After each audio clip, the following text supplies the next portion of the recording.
കുറ്റിപ്പുറം ആരോഗ്യനികേതം ആയുർവേദ ഹോസ്പിറ്റലിന്റെ രണ്ടാമത് ശാഖ ഇനി എടപ്പാളിലും മാർച്ച് 9-ന് MLA KT ജലീൽ ഉദ്ഘാടനം ചെയ്യുമെന്ന് ഭാരവാഹികൾ വാർത്താസമ്മേളനത്തിൽ അറിയിച്ചു. കഴിഞ്ഞ 9 വർഷക്കാലമായി കുറ്റിപ്പുറം മദിരശ്ശേരിയിൽ പ്രവർത്തിച്ചുവരുന്ന ആരോഗ്യനികേതം ആയുർവേദ ഹോസ്പിറ്റലിന്റെ രണ്ടാമത് ശാഖയാണ് എടപ്പാൾ വള്ളത്തോൾ കോളേജിന് സമീപം എല്ലാവിധ ആധുനിക സൗകര്യങ്ങളോടുകൂടി പ്രവർത്തനം ആരംഭിക്കുന്നത്.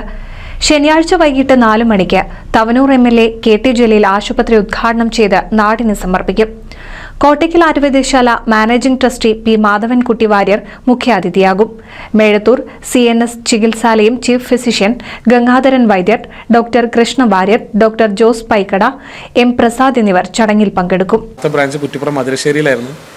കഴിഞ്ഞ 9 വർഷമായിട്ട് അവിടെ ആരോഗ്യനികേതം നല്ല മികച്ച രീതിയിൽ പ്രവർത്തിക്കുകയാണ്. അപ്പോൾ ഞങ്ങളൊരു രണ്ടാമത്തെ ബ്രാഞ്ച് കുറച്ചും കൂടി വിവിധമായിട്ട് ഡിപ്പാർട്ട്മെൻറ്റ്സ് ഒക്കെ കൂടിയിട്ട് തുടങ്ങാമെന്ന് വിചാരിച്ചിരുന്നു. അപ്പോൾ അതിൻ്റെ ഒരു ഒഫീഷ്യൽ ഇനോഗ്രേഷനാണ് നാളെ വൈകുന്നേരം 4 മണിക്ക്. ആരോഗ്യനികേതൻ്റെ പ്രത്യേകത എന്ന് വെച്ചിട്ടുണ്ടെങ്കിൽ ഞാൻ 2016-ലാണ് മദിരശ്ശേരിയിൽ ആരോഗ്യനികേതൻ ഹോസ്പിറ്റൽ സ്റ്റാർട്ട് ചെയ്തത്. വന്ധ്യതാ ചികിത്സയും ഓർത്തോ ട്രീറ്റ്മെൻറ്റും ആയിരുന്നു നമ്മുടെ സ്പെഷ്യൽ ട്രീറ്റ്മെൻറ്റായിട്ട് നമ്മൾ ചെയ്തിരുന്നത്. അപ്പോൾ ഇത്തവണ നമ്മൾ എല്ലാ ഡിപ്പാർട്ട്മെൻറ്റും കൂടി ആയുർവേദത്തിൻ്റെ വിവിധ മേഖലകളെ ഉൾക്കൊള്ളിച്ചുകൊണ്ട് ഒരു ഹോസ്പിറ്റൽ എന്നൊരു ആശയം മുൻനിർത്തിയിട്ട് നമ്മളിപ്പോൾ എടപ്പാൾ ഒരു എല്ലാ സജ്ജീകരണങ്ങളോടും എല്ലാ ആധുനിക സജ്ജീകരണങ്ങളോടും കൂടിയിട്ടാണ് ഇവിടെ വള്ളത്തോൾ കോളേജ് സമീപം നമ്മളിപ്പോൾ ഈ ഹോസ്പിറ്റൽ സ്റ്റാർട്ട് ചെയ്തിട്ടുള്ളത്.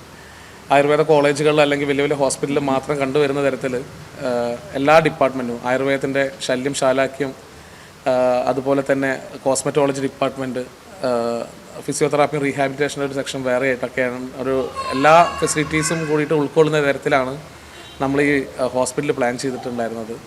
ഇപ്പോൾ നമ്മളിതിപ്പോൾ നാളെ തുടങ്ങുകയാണ്. ഇത്രയും സംരംഭങ്ങൾ കൂടിയിട്ട് എല്ലാത്തിനും അതിന് സ്പെഷ്യലൈസ്ഡ് ഡോക്ടേഴ്സ് ഉണ്ട്. മാനസികത്തിന് ആയുർവേദ സൈക്കാട്രി വേണ്ട കൗൺസിലിംഗ് ഒക്കെ ആയിട്ടുള്ള ഡോക്ടേഴ്സ് വേറെ ആ ഡിപ്പാർട്ട്മെൻറ്റ് മാത്രമായിട്ടുണ്ട്. പിന്നെ ഞങ്ങളിപ്പോൾ സ്പെഷ്യലായിട്ട് ഇവിടെ ചെയ്യുന്നത് വന്ധ്യതാ ചികിത്സയ്ക്ക് നമുക്ക് കുറച്ചും കൂടി നൂതനമായുള്ള ടെക്നോളജിയും കൂടി ഉപയോഗിച്ചിട്ട് ആയുർവേദത്തിൽ നമുക്ക് ചെയ്യാൻ പറ്റാണ്. എല്ലാവിധ ആധുനിക സൗകര്യങ്ങളോടുകൂടിയ വിവിധ ആയുർവേദ ഡിപ്പാർട്ട്മെന്റുകൾ, വന്ധ്യതാ ചികിത്സ, അത്യാധുനിക സൗകര്യങ്ങളോടുകൂടിയ കോസ്മെറ്റോളജി ഡിപ്പാർട്ട്മെന്റ്, ശിശുരോഗ വിഭാഗം, ENT വിഭാഗം, പൈൽസ്, ഫിസ്റ്റുല, ഫിഷർ ക്ലിനിക്, പ്രസവാനന്തര ചികിത്സ, വയോജന പരിപാലനം, ആയുർവേദ മാനസികാരോഗ്യ ചികിത്സ, ഹിജാമ, ഫിസിയോതെറാപ്പി ഡിപ്പാർട്ട്മെന്റ് തുടങ്ങിയവയിലെല്ലാം അത്യാധുനിക ചികിത്സകളാണ് ആരോഗ്യനികേതനിൽ ഉണ്ടാകുക. വാർത്താസമ്മേളനത്തിൽ ചീഫ് ഫിസിഷ്യനും ഡയറക്ടറുമായ doctor Shimil Ramachandran, doctor Shilpa Shemin, doctor NB Athulya, doctor Radhima, administrator EV Sharafuddin, physiotherapist doctor Isahaq, Shaheer, director Shoukathali Naduvattam എന്നിവരും പങ്കെടുത്തു. NCV news Edappal. കേരളത്തിലെ number 1 broadband cable TV network കമ്പനിയായ കേരള വിഷൻ ഇന്ന് ഇന്ത്യയിലെ ആദ്യ 10 ബ്രോഡ്ബാൻഡ് കേബിൾ TV സേവനദാതാക്കളുടെ പട്ടികയിൽ ഇടം നേടിയിരിക്കുന്നു. വിഷൻ സക്സസ് ആഘോഷിക്കാം ഈ അഭിമാന നേട്ടം.